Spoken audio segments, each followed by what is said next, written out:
नहीं नहीं नहीं सारुण के यहाँ कुछ तो गड़बड़ है, जरूर कोई ना कोई गड़बड़। ও বউ বউ ও বউ, রতন না রাতে একটা পার্টির অ্যারেঞ্জমেন্ট করেছে।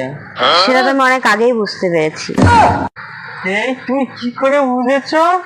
এই যে আমার প্রতি তোমার ভালোবাসা উপচে পড়ছে, আমার হাতের কাজগুলো কেড়ে কেড়ে নিয়ে করছো, এই জন্য বুঝতে পেরেছি।